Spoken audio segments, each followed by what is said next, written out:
देखिए, जिस प्रकार से रोहतक प्रशासन कोरोना की तैयारी दिखाता था कि हम पहले से ही तैयार हैं, हम दूसरी लहर के लिए तैयार हैं, उस हिसाब से मानसून के लिए इन्होंने कोई किसी प्रकार की कोई तैयारी नहीं की। नहीं, कोई तैयारी नहीं थी। इन्होंने जो है ना जी प्रशासन सुता रहा और इसमें ज़्यादातर रोल पब्लिक हेल्थ है। देखिए, निगम का तो रोल यही होता है कि सीवर से जो जीटियाँ होती हैं उनको साफ़ करा दिया, नाली गली का जो भी होता है। मेन प्रॉब्लम जो थी वो पब्लिक हेल्थ से है और पब्लिक हेल्थ होता रहा। ये जो प्रशासनिक अमला जिन्होंने कुंडली मार के जो कुर्सी पर बैठे हुए हैं सिर्फ और सिर्फ अपने कमाई के लिए, उन लोगों का ये सरकार ने बहुत पैसा दिया। मतलब 3 साल तो हमें हो गए, हमने कहीं भी बार बार कहने के बाद कि भाई आप सीवर की कोई सफाई करा दीजिए, लेकिन इन्होंने कोई सीवर की मैनुअल सफाई नहीं, ना कोई बकेट से सफाई हुई।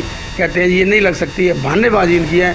कई सीवर वाले जो हैं, एक ठेकेदार है, उसी को पूरे शहर का ठेका दे रखा है इन्होंने। उसको कहते हैं, हमने कहा इसको 4 या 6 जोन में बांट दो, एक बंदे की मोनोपोली ना बनाओ। लेकिन इनको कोई जू तक नहीं रेंगती। पता नहीं ये कहाँ ऊपर से किससे मिली भगत है इनकी क्या है। तो इसके बारे में जो है ना जी इन्होंने हथियार डाल रखे हैं। मैं बार बार पब्लिक हेल्थ को यही कहता रहा। मैंने कहा जी हमारी कॉलोनियाँ नीचे हैं, गरीब बंदे हैं यहाँ, और ये जो पंपिंग सेट लगा हुआ है आपका, इसको काम ये नहीं करता, इसको ठीक किया जाए।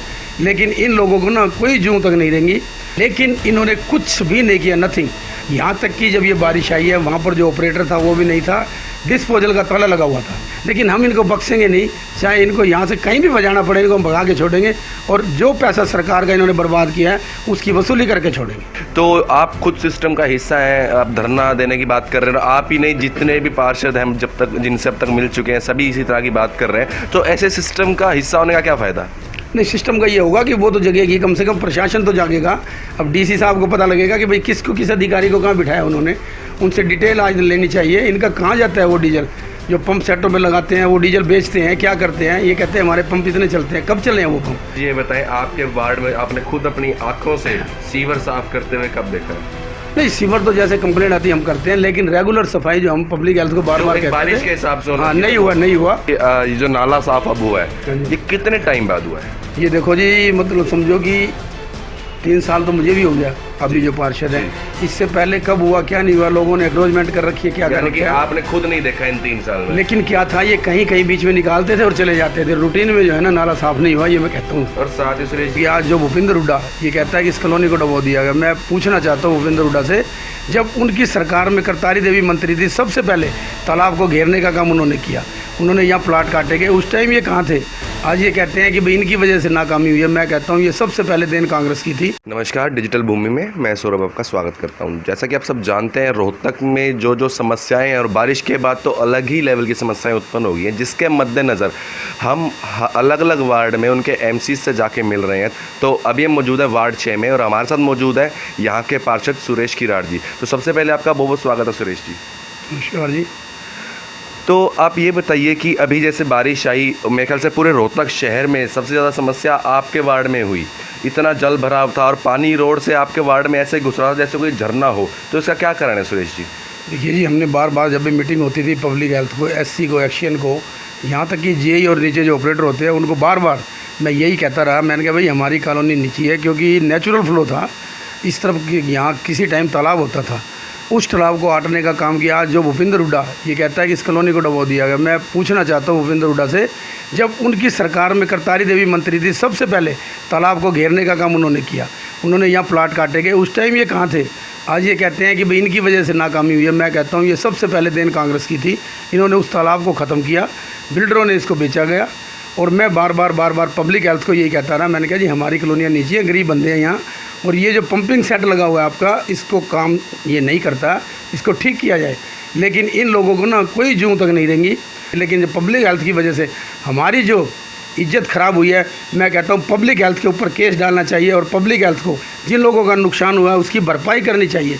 गरीब लोगों के वहाँ पे आप जाकर देखिए, किसी का 5 लाख का, किसी का 4 लाख का, किसी का 2 लाख का, इतने भारी नुकसान हुए, उसकी भरपाई कैसे हो पाएगी? हालांकि मैं इसी सब कमेटी का, पानी और सीवर की जो निपटान कमेटी है उसका अध्यक्ष भी हूँ।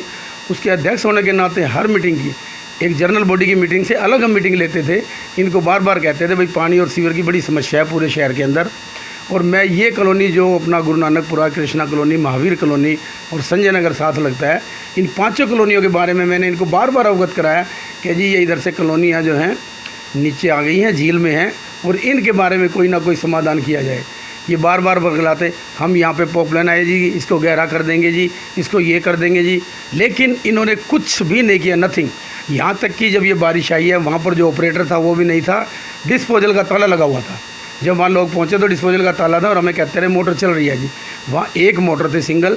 आज इन्होंने 2 मोटर एक्स्ट्रा जो लेके आए हैं वो आज रखी हैं, वो 3 महीने पहले भी रख सकते थे। और जो नाले की सफाई अब हुई है, उस नाले की सफाई भी बार बार हमने कहा था कि जी हमारा टेंडर होएगा, हमारा ये होएगा, हम बारिश से पहले करवा देंगे, लेकिन वो सब जितने भी ढकोसले थे वो सब खोखले थे, इनके अंदर कुछ नहीं था।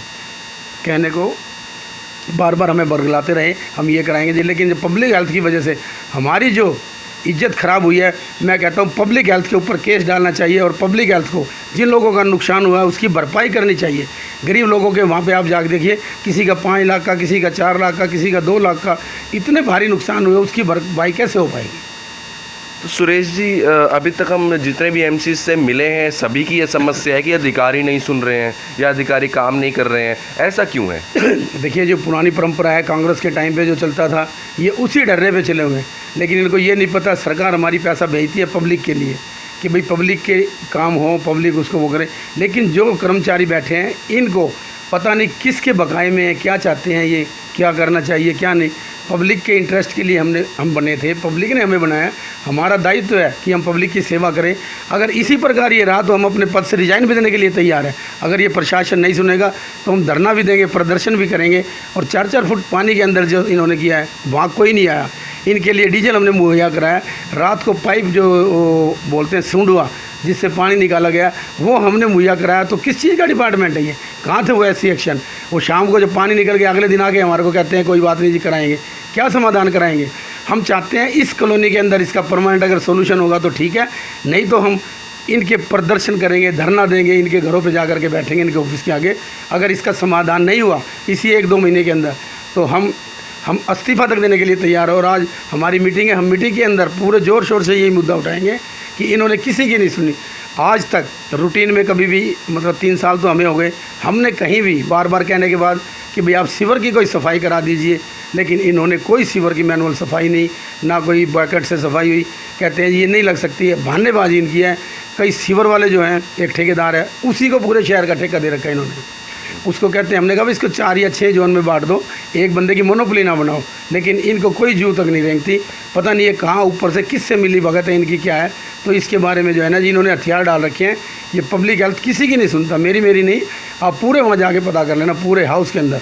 और पब्लिक हेल्थ की वजह से हमारी बेइज्जती हुई है। हम पार्षदों को जो ये नुकसान जो सहना पड़ा है, जो पब्लिक के साथ जो हुआ है, ये सब सिर्फ़ और सिर्फ एक पब्लिक हेल्थ की वजह से हुआ है। लेकिन सुरेश जी, ऐसा तो नहीं हो सकता कि अकेला पब्लिक हेल्थ ही इसका जिम्मेदार कोई कारण है। पब्लिक हेल्थ के ऊपर भी कोई ना कोई होगा। वो पूरा जो सिस्टम चलता आ रहा है, अगर नीचे वाला काम नहीं कर रहा है तो यानी कि ऊपर वाला भी कहीं ना कहीं उसमें मिला हुआ है। तो इस बारे में आप क्या कहेंगे? नहीं, हमने ऊपर से वो चीफ भी आए थे जी, वो इनको कह के गए भाई ये काम किया, लेकिन ये वही लिपापोती हमने एस्टिमेट बना दिया जी 8 करोड़ का। जबकि मैंने इनको ये कहा कि आप उस 8 करोड़ को छोड़ो, सिर्फ ये सोल्यूशन कर लो जो इसका डिस्पोजल वाला है, भाई ये पंप से पानी बाहर चला जाएगा। कहते नहीं जी ये नहीं होगा, हम इकट्ठा कराएंगे। बार बार यही गोली देते रहे और इन्होंने आज तक कुछ भी नहीं किया। एट प्रेजेंट आपने देखा होगा 4-4 फुट पानी था लोगों के घरों के अंदर, कैसे लोगों के सामान बहे हैं, मतलब देखा नहीं जाता। इतनी दर्द विदारक घटना थी वो कि हमारे को रोना आ गया लोगों को देख के। हमारी माताएं बहनें रो रही थी। तो सुरेश जी, क्या हम कह सकते हैं जो बीजेपी सरकार दावा कर रही है कि हमारे राज्य में बहुत काम हो रहा है, ईमानदारी से काम हो रहा है, लेकिन रोहतक में ये दावे फेल हो रहे हैं? देखिए, ऐसा है, सरकार की कोई कमी नहीं। ये जो प्रशासनिक अमला जिन्होंने कुंडली मार के जो कुर्सी पर बैठे हुए हैं सिर्फ और सिर्फ अपने कमाई के लिए, उन लोगों का ये सरकार ने बहुत पैसा दिया। अमृत योजना के अंदर जो पैसा आया, मैं आपको बताना चाहूँगा कि इसी कॉलोनी के अंदर जहाँ मैं ऑफिस में बैठा हूँ, यहाँ लोगों को पीने का पानी नहीं था। और भूपिंदर हुड्डा की ये कलोई हल्का था, फिर उसकी कलान और विधानसभा में भी आता था। तो मैं दावा करता हूँ काम हुए हैं अमृत योजना के तहत। 35 साल के बाद इन लोगों को पानी देने का काम हमने किया है। जहाँ जो गलियाँ नहीं बनी थी वो हमने बनाने का काम किया है। आज भूपिंदर हुड्डा वोट की राजनीति करता है, वोट ढूंढने के लिए पानी में आता है। उससे पहले कहाँ थे? इस हल्के में मैं पूछना चाहता हूँ आपको, फतेहपुरी कॉलोनी के अंदर जो भूम के खाड़े के अंदर जो आपके कलोई हल्के में था, उसमें आपने क्या किया? कोई बूस्टर बनवाया, कोई डिस्पोजल बनवाया? बताओ हमारे को, मैं जवाब मांगता हूँ उनसे। और हमने सरकार के रहते हुए अपने कार्यकाल के अंदर इन गलियों को जो अवैध कॉलोनियाँ थी उनको काम किया कलान और हल्के में। हालांकि हमारा नहीं था, इनकी होने के विधायक इनकी होने के बाद भी हमने इतने काम कराए हैं यहाँ पे कि पूछो मत। और मैं इनसे पूछना चाहता हूँ, आज ये वोट ढूंढने के लिए यहाँ आ गए। भूपिंदर हुड्डा जब आप MP थे, CM थे, 10 साल रहे, और सब कुछ आपका नीचे से मेयर से लेके ऊपर तक आपका था। आपने क्या किया यहाँ? 50-50 साल की जो लोगों की धर्मशालाएं थी वो हमने बनाने का काम किया है। काम बहुत हुए हैं, लेकिन जिन लोगों की मानसिकता ख़राब है, जो या तो वो समझो कांग्रेस माइंडेड है या किसी के बहकावे में वो लोग नहीं काम करना चाहते, लेकिन हम इनको बख्शेंगे नहीं। चाहे इनको यहाँ से कहीं भी बजाना पड़े, इनको हम भगा के छोड़ेंगे और जो पैसा सरकार का इन्होंने बर्बाद किया है उसकी वसूली करके छोड़ेंगे।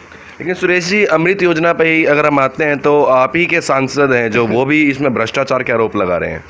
देखिए, वो उन्होंने जो कहा उसकी डिटेल उनको पता नहीं किसने गलत फीड किया है। जी, सांसद महोदय ये कहते बार बार कितने करोड़ का घपला हुआ, ये हुआ, लेकिन मैं अपने वार्ड के अंदर मैं आपको गिना सकता हूँ कि क्या क्या काम हुआ है। जी, आउटर कॉलोनियों के अंदर सबसे ज़्यादा काम कलोरी हल्के में, कलानौर हल्के में हुआ है। वो था भी आउटर के लिए पैसा और आउटर में लगे जी। हैं। आउटर में हो सकता है कि भाई कहीं कनेक्शन नहीं बन पाए, लग पाए, लेकिन काम हुए हैं, ऐसी बात नहीं, धरातल पे काम तो हुए हैं। तो सुरेश जी, अगर हम वापस आपके वार्ड की तरफ, समस्याओं की तरफ आएँ, तो आप खुद सिस्टम का हिस्सा हैं। आप धरना देने की बात कर रहे हैं, आप ही नहीं जितने भी पार्षद हैं जब तक, जिनसे अब तक मिल चुके हैं, सभी इसी तरह की बात कर रहे हैं। तो ऐसे सिस्टम का हिस्सा होने का क्या फ़ायदा? नहीं, सिस्टम का ये होगा कि वो तो जगेगी, कम से कम प्रशासन तो जागेगा। अब डीसी साहब को पता लगेगा कि भाई किसको, किस अधिकारी को कहाँ बिठाया उन्होंने, उनसे डिटेल आज लेनी चाहिए। इनका कहाँ जाता है वो डीजल जो पंप सेटों में लगाते हैं, वो डीजल बेचते हैं, क्या करते हैं? ये कहते हैं हमारे पंप इतने चलते हैं, कब चले हैं वो पंप? अगर बारिश के टाइम पे ये हाल है तो आम दिनों में क्या होगा, आप ये सोचिए। सुरेश जी, ये जो आप कह रहे हैं कि डीसी साहब तक सारी बात पहुंचेगी, अगर जैसे आप लोग हैं, सभी पार्षदों ने, कम से कम मुझे लगता है कि मेयर साहब के संज्ञान में चीज़ ज़रूर डाली होगी, तो उन्होंने तो डीसी साहब से बात की होगी। नहीं किया तो फिर ये कहीं ना कहीं नगर निगम का भी ढीला रवैया है। नहीं, नगर निगम का देखो ऐसा है, मेयर साहब भी अपनी उसमें लगे रहे हैं। हमारे पूर्व में मंत्री मनीष जी, आपने देखा होगा, बाहर थे किसी कारण से, उन्होंने आते ही मुआवना किया कॉलोनियों का और सबको वहाँ से चीफ इंजीनियर को लेके आए, उससे अवगत कराया गया कि भैया ये जो है, ये आज के बाद ये समस्या, इसके बाद ये समस्या नहीं आनी चाहिए। हर कोई अपने एफर्ट से लगा हुआ है, लेकिन क्या है कि कई बार ना प्रशासनिक अमला किसी के दबाव में है या क्या है, उसके बारे में हम नहीं कुछ कह सकते, उनकी क्या मानसिकता है। लेकिन सरकार की इसमें कोई गलती नहीं। सरकार बार बार पैसा भेजता है और वो लगाने के लिए कहते हैं कि भाई ये पैसा यहाँ लगाया जाए और इसको आम सुविधा, जिस लोगों को जो मूलभूत सुविधा है वो मिलनी चाहिए, उसी के लिए हमें धरना प्रदर्शन इसलिए करना पड़ेगा कि जिन लोगों के कान बंद हुए उन कान खोलने का काम करेंगे। और आज की हाउस की मीटिंग में हमारा सिर्फ एजेंडा यही होगा कि जिन लोगों का नुकसान हुआ उनकी भरपाई कैसे की जाए। और पब्लिक हेल्थ उस टाइम कहाँ सोता रहा, 2 घंटे के बाद उनके लोग खुलते हैं, उस डिस्पोजल का ताला खुलता, उससे पहले वो कर्मचारी कहाँ थे। साथ ही धरना प्रदर्शन से एक बात जहन में आती है कि अभी जब बारिश हुई थी उसके बाद शाम को आपके वार्ड के लोगों ने जब प्रदर्शन किया था, उसके जो बैनर था उसका ये था कि गुमशुदा सुरेश की राड किसी को दिखे तो मैं सूचित करें। इसका क्या कारण था? नहीं, वो यहाँ का नहीं था, उससे पहले मैं यही था, सारी रात 2 बजे तक मैं यही रहा इन लोगों के बीच। वो एक किला मोहल्ला का था, उन लोगों ने अपनी राजनीति चमकाने के लिए एक उनकी एक धर्मशाला का मसला था, उसका कोई एस्टीमेट बना हुआ था 1 करोड़ समथिंग का कि भाई वो उस पर लगना इतना है। लेकिन उन्होंने क्या कहा कि वो 1 करोड़ लग चुका है, उन लोगों ने पता तो था नहीं। लेकिन हमने जब हाउस की मीटिंग में गया, सबसे पहले मैंने यही मुद्दा उठाया था कि भाई आप लोगों ने उनको गुमराह क्यों किया। वो 40 या 43 लाख रुपया सिर्फ उस पर लगा है और बाकी का फंडिंग की वजह से वो अपना जो काम रुका हुआ है उसका जब भी पैसा आएगा वो लगेगा। उन लोगों ने अपनी राजनीति चमकाने के लिए, सुरेश फील्ड में रहता है, 24 घंटे पब्लिक के बीच रहता हूँ मैंने तो यहाँ अपना घर छोड़ के यहाँ बैठने का काम सिर्फ पब्लिक के लिए किया है कि इन लोगों के काम हो जाए। वो धर्मशाला का था, उस धर्मशाला में उन्होंने लोगों ने गुमराह किया। वो निगम वालों ने जो बताया वो निगम की गलती थी, उनको कहा भाई 1 करोड़ समथिंग का एस्टीमेट बनाया था उन्होंने, भाई इतने में तैयार हो जाएगी। लेकिन उन लोगों ने सोचा कि वो पैसा लग चुका है। वो निगम की गलती है, मैं मानता हूँ, एक्सीएन की। फिर मैंने बाद में उनसे उसका वो निकलवाया सारा डाटा, तो उसके अंदर 40-42 लाख रुपए उन्होंने लगाया है। उसका ढांचा खड़ा हुआ, सिर्फ फिनिशिंग का काम अभी बाकी है। वो जब भी फंड होगा अवेलेबल तो उसको फिर करवा दिया जाएगा, काम शुरू हो जाएगा। सुरेश जी, भी आपने फंडिंग की बात करी, तो क्या फंडिंग नहीं मिल पा रही है आपको पीछे से? नहीं, देखिए अभी कोरोना काल में आपको पता है सरकार में 2 साल तो हमारे वैसे निकल गए, उसका हमें बड़ा लॉस हुआ है। हमारे जो काम रुके हुए थे, सिविलाइजेशन का पैसा था, सीएम ग्रांट थी, डी प्लान से जो पैसा, वो काम तो एज इट इज ही रुक गया ना जी, काम ही नहीं हुए उस टाइम पे। तो उसका नुकसान जो है वो तो भरना ही पड़ेगा। खट्टर साहब जो अभी घोषणा करके गए थे, वो पैसा अभी 750 करोड़ रुपए जो कर गए वो आया नहीं अभी। वो आएगा तो शहर के अंदर ही लगेगा जी। उसका पूरे ही 4 विधानसभाओं का पैसा है, वो सबको बट के जितना भी आएगा हर वार्ड में लगेगा। हमारे मंत्री, पूर्व मंत्री मनीष ग्रोवर जी हैं और मेयर साहब हैं, ये सब मिल के इसका एस्टीमेट बनवाएंगे। जहाँ जितनी ज़्यादा ज़रूरत है प्रायोरिटी बेस पे उस पैसे को वहीं यूटिलाइज किया जाएगा। साथ ही सुरेश जी एक बात और बताएं कि ये जो नाला साफ अब हुआ है, ये कितने टाइम बाद हुआ है?